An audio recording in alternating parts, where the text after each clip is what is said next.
आज का मनुष्य बाहर से सफल दिखता है, लेकिन अंदर से बेचैन है। उसके पास साधन है, लेकिन संतोष नहीं है। उसके पास लोग हैं, लेकिन सच्ची शांति नहीं है। सुबह से रात तक हम दौड़ते रहते हैं, कभी नौकरी के लिए, कभी नाम के लिए, कभी पैसों के लिए और कभी दूसरों से आगे निकलने के लिए। लेकिन इस भागदौड़ में हम खुद से दूर होते जा रहे हैं। हम अपने असली स्वरूप को भूल चुके हैं। हम कर्म तो करते हैं, लेकिन हर कर्म के पीछे कोई ना कोई अपेक्षा छिपी होती है। प्रशंसा की अपेक्षा, लाभ की अपेक्षा, मान सम्मान की अपेक्षा। और जब वो अपेक्षा पूरी नहीं होती तो मन में क्रोध, निराशा और ईर्ष्या जन्म लेती है। यही कारण है कि आधुनिक जीवन में सुविधा बढ़ी है, लेकिन शांति कम होती जा रही है। ऐसे समय में गीता का 5वां अध्याय हमें याद दिलाता है कि समस्या बाहर नहीं है, समस्या हमारे भीतर के मैं में है। जब तक मैं करता हूं का अहंकार रहेगा, तब तक बंधन रहेगा, और जब मैं की जगह तुम्हारा है प्रभु आ जाएगा, तभी सच्ची मुक्ति संभव है। लेकिन दोस्तों, ये बातें सुनने में जितनी सरल लगती हैं, जीवन में उतनी ही कठिन हो जाती हैं। इतिहास गवाह है कि जब जब मनुष्य ने ज्ञान को छोड़ा और अहंकार को अपनाया, तब तब उसका पतन निश्चित हुआ है। गीता के 5वें अध्याय के महात्म्य में भी एक ऐसी ही कथा आती है। एक ऐसे व्यक्ति की कथा जिसे जन्म से श्रेष्ठ अवसर मिला, लेकिन जिसने अपने ही कर्मों से अपना पतन स्वयं लिख दिया। आइए उसी कथा को श्रद्धा से सुनते हैं। मद्र देश में पुरुकुत्सपुर नाम का एक नगर था। मद्र देश का वो नगर बाहर से बहुत भव्य था। राजमहल में सोने चांदी की चमक थी, संगीत की ध्वनि गूंजती रहती थी और दरबार में बड़े बड़े विद्वान, सैनिक और कलाकार उपस्थित रहते थे। जब पिंगल पहली बार उस महल में पहुंचा तो उसका हृदय गर्व से भर गया। वो सोचने लगा, मैं अब साधारण ब्राह्मण नहीं रहा, राजा भी मेरी कला की प्रशंसा करता है। धीरे धीरे उसका मन वेदों के शांत ज्ञान से हटकर प्रशंसा और ऐश्वर्य की ओर झुक गया। जहां पहले उसके जीवन में संयम था, वहां अब भोग की इच्छा बढ़ने लगी। राज दरबार की चकाचौंध ने उसके भीतर के विवेक को ढक दिया। वो भूल गया कि ब्राह्मण का जीवन ज्ञान, तप और सेवा के लिए होता है, न कि भोग और अहंकार के लिए। दिन में वो संगीत बजाता और रात में भोग विलास में डूब जाता। उसका मन इतना अस्थिर हो गया कि अब उसे शांति से बैठना भी कठिन लगने लगा। वो अपने आप को महान समझने लगा और दूसरों को छोटा। जहां पहले उसके शब्द मधुर थे, अब उनमें कटुता आ गई। जहां पहले नम्रता थी, अब घमंड आ गया। यही घमंड उसके पतन का कारण बनने वाला था। लेकिन पतन केवल पिंगल के भीतर ही नहीं पनप रहा था। उसके अपने घर की दीवारों के भीतर भी एक तूफान धीरे धीरे आकार ले रहा था। जिस स्त्री को वो अब महत्व नहीं देता था, जिसे वो केवल एक साधारण बाधा समझने लगा था, वही उसके भाग्य की दिशा बदलने वाली थी। अरुणा बाहर से शांत दिखती थी, लेकिन भीतर उसका मन भी अशांत था। वो अपने पति के बदलते स्वभाव को देख रही थी। न प्रेम था, न सम्मान, सिर्फ स्वार्थ और वासना। उसके मन में धीरे धीरे द्वेष पनपने लगा। वो सोचने लगी, जो व्यक्ति धर्म का मार्ग छोड़ चुका है, वो मेरे जीवन में क्यों रहे। द्वेष जब मन में बार बार दोहराया जाता है तो वो विचार नहीं रहता, वो विनाश बन जाता है। और उसी विनाश की अग्नि में एक रात उसने वो भयानक निर्णय ले लिया। आधी रात का समय था। चारों ओर गहरा सन्नाटा था। पिंगल गहरी नींद में था और उसी समय अरुणा ने अपने भीतर के अंधकार को बाहर ला दिया। एक ही क्षण में उसका जीवन समाप्त हो गया।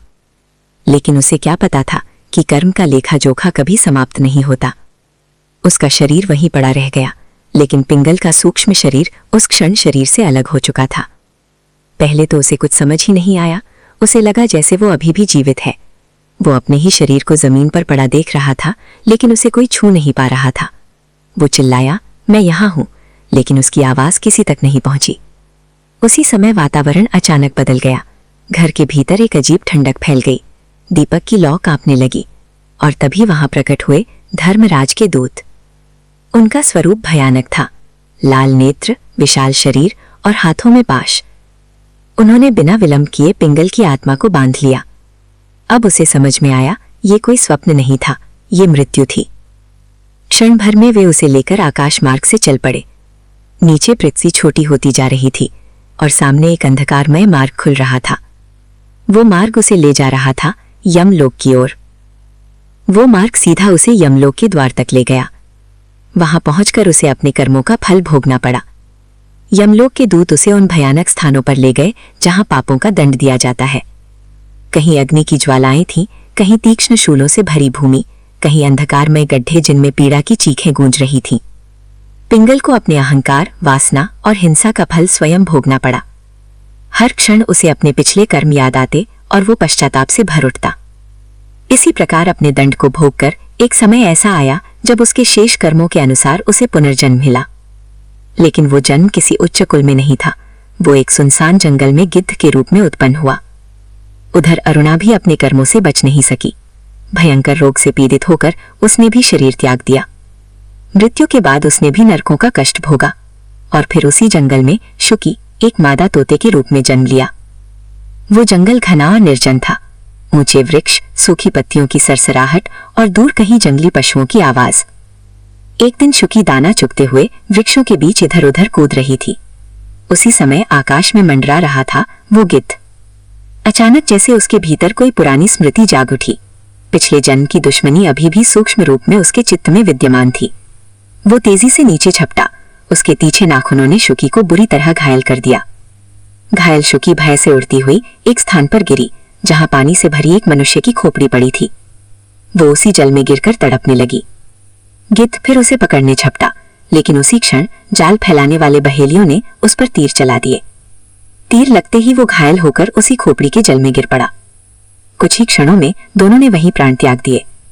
जंगल में फिर से सन्नाटा छा गया। पेड़ों की शाखाएं हिल रही थीं, मानो प्रकृति स्वयं उस कर्म चक्र की साक्षी हो। लेकिन मृत्यु अंत नहीं थी। एक नई यात्रा अभी प्रारंभ हुई थी। जैसे ही उनके प्राण शरीर से निकले, आकाश में एक विचित्र कंपन हुआ। क्षण भर में वहां प्रकट हुए धर्मराज के दूत। उनका स्वरूप गंभीर और भयावह था। हाथों में पाश, नेत्रों में कठोरता। उन्होंने बिना विलंब किए दोनों आत्माओं को अपने अधीन कर लिया। अब न वे गिद्ध थे न शुकी।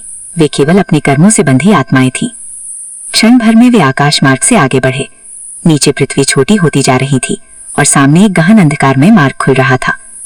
वो मार्ग उन्हें ले जा रहा था धर्मराज के लोक की ओर। यमलोक कोई साधारण स्थान नहीं था। वहां चारों ओर गंभीर शांति थी, लेकिन वो शांति भय मिश्रित थी। विशाल द्वार, अग्नि की लपटों से घिरे स्तंभ और बीच में एक दिव्य सिंहासन। उस सिंहासन पर विराजमान थे धर्मराज यम। उनका स्वरूप न तो क्रूर था न दयालु, बल्कि पूर्ण न्याय से युक्त। नेत्र गंभीर, चेहरा तेजस्वी और हाथ में धर्म का दंड। उनके समीप चित्रगुप्त खड़े थे, जिनके पास प्रत्येक जीव के कर्मों का सूक्ष्म लेखा था। चित्रगुप्त ने पिंगल और अरुणा के पूर्व जन्मों का लेखा प्रस्तुत किया। उनके पापों की सूची लंबी थी। अहंकार, वासना, हत्या, द्वेष।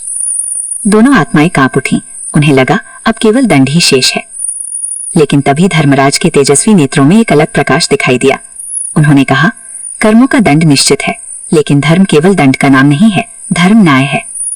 चित्रगुप्त ने आगे बताया, मृत्यु के अंतिम क्षण में इन दोनों का शरीर जिस जल से स्पर्श हुआ वो साधारण जल नहीं था। वो उस ब्रह्मज्ञानी महात्मा की खोपड़ी का जल था जो प्रतिदिन गीता के 5वें अध्याय का जप करता था। सभा में एक क्षण को मौन छा गया। धर्मराज बोले, ज्ञान अग्नि की तरह होता है। वो स्पर्श मात्र से भी पापों को भस्म करने की शक्ति रखता है। जिस जल में उस महात्मा के जप का प्रभाव था, उसने तुम्हारे संचित पापों को नष्ट कर दिया। ये दंड से बचना नहीं है, ये ज्ञान की महिमा है। दोनों आत्माएं विस्मित थी। उन्हें विश्वास ही नहीं हो रहा था कि उनके जैसे पापी को भी मुक्ति का मार्ग मिल सकता है। धर्मराज ने आगे कहा, याद रखो, ज्ञान का प्रभाव सूक्ष्म होता है, लेकिन असीम होता है। अब तुम अपने शेष पुण्य के अनुसार उच्च लोकों में जा सकते हो। और तभी दिव्य आकाश से एक तेजस्वी विमान उतरा। वो विमान साधारण नहीं था, उससे दिव्य प्रकाश निकल रहा था। उसकी ध्वनि मधुर थी, जैसे वीणा की कोमल तान। उसके समीप आते ही यमलोक का गंभीर वातावरण भी शांत और पवित्र लगने लगा। विमान से दिव्य पुरुष उतरे। उनके शरीर से तेज प्रकट हो रहा था। हाथों में शंख और कमल के चिन्ह थे। उन्होंने विनम्र स्वर में कहा, हे आत्माओं, तुम्हें ज्ञान के प्रभाव से शुद्धि प्राप्त हुई है। अब भय का कोई कारण नहीं। पिंगल और अरुणा, जो अभी तक भय से कांप रहे थे, अब आश्चर्य और कृतज्ञता से भर गए। वे दोनों धर्मराज के चरणों में झुके। उनकी आंखों में पश्चाताप भी था और राहत भी। क्षण भर में वे उस दिव्य विमान में बैठ गए। जैसे ही विमान ऊपर उठा, नीचे यमलोक दूर होता गया और सामने प्रकाश से भरा एक दिव्य लोक दिखाई देने लगा। वहां न अंधकार था, न भय, न पीड़ा। सिर्फ शांति, गहरी, स्थिर, दिव्य शांति। उनके हृदय में पहली बार वास्तविक हल्कापन आया। उन्हें समझ में आया ज्ञान का प्रभाव कितना अद्भुत होता है। श्री भगवान कहते हैं, हे देवी, यही है 5वें अध्याय का महात्म्य। जो श्रद्धा से इसे सुनता है वो महान पापों से भी मुक्त हो सकता है, क्योंकि ज्ञान केवल शब्द नहीं है, ज्ञान चेतना को बदल देता है, और जब चेतना बदलती है तो भाग्य भी बदल जाता है। लेकिन हे देवी, सिर्फ कथा सुन लेना ही पर्याप्त नहीं है। जब तक मनुष्य स्वयं ये न समझे कि उसे किस मार्ग पर चलना है, तब तक परिवर्तन स्थायी नहीं होता। इसीलिए महाभारत के युद्ध भूमि में भी अर्जुन के मन में गहरा प्रश्न उठा। वो केवल कथा नहीं सुनना चाहता था, वो स्पष्ट मार्ग जानना चाहता था। अर्जुन ने विनम्र होकर कहा, हे कृष्ण, आप कभी कर्मों के संन्यास की प्रशंसा करते हैं और कभी निष्काम कर्मयोग की। इन दोनों में से मेरे लिए कौन सा मार्ग श्रेष्ठ है? कृपा करके स्पष्ट रूप से बताइए। तब भगवान श्री कृष्ण मुस्कुराए। उनकी मुस्कान में करुणा भी थी और गहरा ज्ञान भी। उन्होंने कहा, हे अर्जुन, दोनों मार्ग कल्याणकारी हैं, लेकिन निष्काम कर्मयोग अधिक सरल और श्रेष्ठ है। भगवान आगे बोले, हे पार्थ, संन्यास का अर्थ केवल कर्मों को छोड़ देना नहीं है। सच्चा संन्यास तो मन के भीतर होता है। यदि कोई व्यक्ति बाहर से कर्म त्याग दे, लेकिन भीतर मैं और मेरा का भाव बना रहे, तो वो संन्यास नहीं, वो केवल दिखावा है।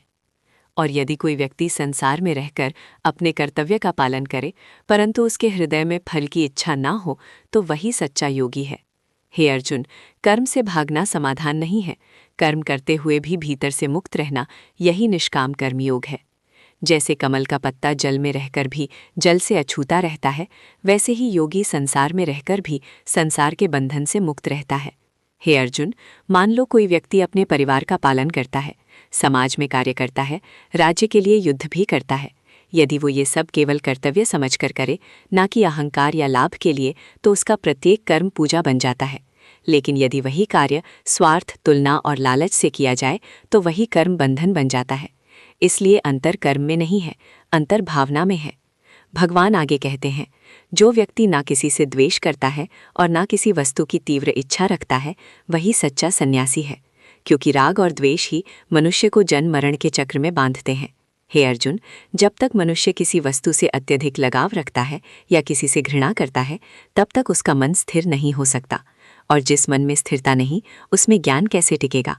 इसलिए जो व्यक्ति राग और द्वेष से ऊपर उठ जाता है, वही सच्चा स्वतंत्र होता है। हे पार्थ, ज्ञानी पुरुष ऐसा समझता है, देखना, सुनना, छूना, सूंघना, चलना, सोना, बोलना, ये सब इंद्रियां अपने अपने स्वभाव से कार्य कर रही हैं। मैं कुछ नहीं कर रहा हूँ। वह जानता है कि प्रकृति अपने गुणों के अनुसार काम कर रही है।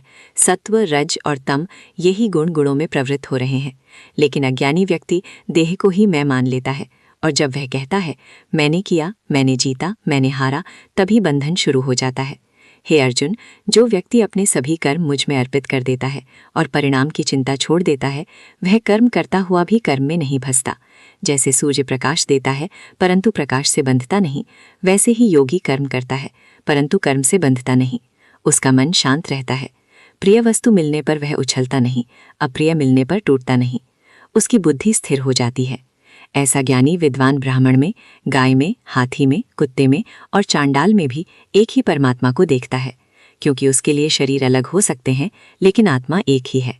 और जो सब में एक को देखता है, वह इस जीवन में ही संसार को जीत लेता है, क्योंकि उसके लिए संसार अब बंधन नहीं रहता, वह केवल एक कर्तव्य भूमि बन जाता है। हे अर्जुन, जो व्यक्ति प्रिय वस्तु मिलने पर अत्यधिक प्रसन्न नहीं होता और अप्रिय मिलने पर दुख से टूटता नहीं, वही स्थिर बुद्धि कहलाता है। उसका आनंद बाहरी परिस्थितियों पर निर्भर नहीं करता। जो सुख इंद्रियों और विषयों के मेल से उत्पन्न होता है, वह आरंभ में अमृत जैसा प्रतीत होता है, लेकिन अंत में विष बन जाता है, क्योंकि वो क्षणिक है, उसका आदि है और अंत भी है। लेकिन जो व्यक्ति बाहरी भोगों से मन हटाकर अपने भीतर स्थित आत्मा में रमण करता है, उसे ऐसा आनंद प्राप्त होता है जो कभी समाप्त नहीं होता। हे पार्थ, जो मनुष्य शरीर रहते रहते ही काम और क्रोध के वेग को सहन कर लेता है, उन्हें जीत लेता है, वही सच्चा योगी है, क्योंकि काम अपूर्ण इच्छा है और क्रोध उस इच्छा के टूटने की प्रतिक्रिया। जब तक इच्छा है तब तक अशांति है, जब इच्छा शांत होती है तभी शांति जन्म लेती है। जो व्यक्ति अपने भीतर ही सुख पाता है, अपने भीतर ही प्रकाश अनुभव करता है और अपने भीतर ही आनंद खोज लेता है, वह वास्तव में परमात्मा से एक हो जाता है।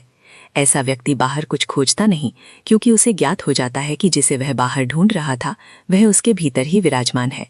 हे अर्जुन, जब मनुष्य ये जान लेता है कि परमात्मा बाहर नहीं, उसके अपने ही हृदय में विराजमान है, तब उसका जीवन बदल जाता है। वह बाहरी विषयों का चिंतन छोड़ देता है, उनकी ओर दौड़ना बंद कर देता है। वह अपनी दृष्टि को स्थिर करता है, भौहों के मध्य में अपने प्राण और अपान को संतुलित करता है। धीरे धीरे उसकी इंद्रियां वश में हो जाती हैं, मन शांत हो जाता है, बुद्धि निर्मल हो जाती है। ऐसा मुनि जिसने इच्छा, भय और क्रोध को जीत लिया है, वह वास्तव में सदा के लिए मुक्त है। और हे अर्जुन, जो मेरा भक्त मुझे यज्ञ और तप का भोक्ता, सभी लोकों का स्वामी और सभी प्राणियों का निस्वार्थ मित्र जानता है, वह शांति को प्राप्त करता है। क्योंकि जब मनुष्य ये समझ लेता है कि ये संसार किसी शत्रु का नहीं बल्कि एक करुणामय ईश्वर की व्यवस्था है, तब उसका भय समाप्त हो जाता है, और जहाँ भय समाप्त होता है वहीं शांति जन्म लेती है। इस प्रकार ब्रह्म विद्या और योग शास्त्र से युक्त श्री कृष्ण और अर्जुन के संवाद में कर्म संन्यास योग नाम का 5वां अध्याय पूर्ण हुआ। लेकिन हे देवी, ये केवल एक अध्याय का अंत नहीं है, ये एक नए जीवन की शुरुआत है। क्योंकि जो इस ज्ञान को समझ लेता है, उसके लिए कर्म भी पूजा बन जाता है, जीवन भी साधना बन जाता है, और संसार भी मोक्ष का मार्ग बन जाता है, और संसार भी मोक्ष का मार्ग बन जाता है। दोस्तों, यही इस पूरे अध्याय का सार है। हमें संसार छोड़ने की आवश्यकता नहीं है, हमें अपने भीतर के अहंकार को छोड़ने की आवश्यकता है। हमें कर्म त्यागने की आवश्यकता नहीं है, हमें कर्म के फल की आसक्ति त्यागनी है। जब तक हम हर कार्य में मुझे क्या मिलेगा ये सोचते रहेंगे, तब तक मन अशांत रहेगा। लेकिन जिस दिन हम ये पूछना शुरू कर देंगे, मैं क्या सही कर सकता हूँ, मैं अपने कर्तव्य को ईश्वर को अर्पित कैसे कर सकता हूँ, उसी दिन से हमारा जीवन बदलना शुरू हो जाएगा। इस कथा और उपदेश से हमें 3 मुख्य बातें सीखने को मिलती हैं। पहली, कर्म कभी व्यर्थ नहीं जाता। हर विचार, हर शब्द, हर कर्म एक सूक्ष्म बीज की तरह है, जो समय आने पर फल अवश्य देता है। दूसरी, ज्ञान की शक्ति असीम है। सच्चे मन से सुना गया एक अध्याय, एक श्लोक, एक सत्य जीवन की दिशा बदल सकता है। तीसरी और सबसे महत्वपूर्ण, निष्काम कर्म ही सच्चा धर्म है। बिना स्वार्थ, बिना अहंकार, बिना फल की चिंता के किया गया कर्म मन को शुद्ध करता है और आत्मा को ऊंचा उठाता है। आज स्वयं से एक प्रश्न पूछिए, क्या मैं अपने कर्मों को बंधन बना रहा हूँ या उन्हें साधना बना रहा हूँ? क्या मैं परिस्थितियों को दोष देता हूँ या अपने मन को सुधारने का प्रयास करता हूँ? क्योंकि जीवन बाहर से नहीं बदलता, जीवन भीतर से बदलता है। यदि हम अपने मन को काम, क्रोध, लोभ और अहंकार से बचा लें, यदि हम सब में एक ही परमात्मा को देखना सीख लें, तो यही संसार हमारे लिए वैकुंठ बन सकता है। इसी संदेश के साथ आप सभी अपने जीवन में सच्चे कर्म, सच्ची भावना और सच्ची श्रद्धा को अपनाएं। भगवान का स्मरण करते रहें, अपने कर्तव्य को पूजा बनाइए, तभी जीवन में सच्ची शांति और आनंद आएगा। दोस्तों, अगर आपको ये ज्ञान, ये कथा और गीता का ये सार स्पर्श कर गया हो, तो इस वीडियो को यहीं तक सीमित मत रखिए, क्योंकि ज्ञान बांटने से घटता नहीं और बढ़ता है। अगर आप चाहते हैं कि और लोग भी निष्काम कर्म योग का ये संदेश समझें, तो इस वीडियो को लाइक ज़रूर करें, ताकि ये और लोगों तक पहुंचे। अपने परिवार और मित्रों के साथ इसे शेयर करें, शायद किसी एक व्यक्ति का जीवन बदल जाए। और यदि आप ऐसे ही गीता का गहरा ज्ञान, धार्मिक कथाएं और आध्यात्मिक रहस्य सुनना चाहते हैं, तो चैनल को सब्सक्राइब जरूर करें और घंटी का बटन दबाएं, ताकि अगला दिव्य ज्ञान आपसे छूट ना जाए। आपका एक छोटा सा समर्थन इस आध्यात्मिक यात्रा को आगे बढ़ाने में मदद करता है। धन्यवाद।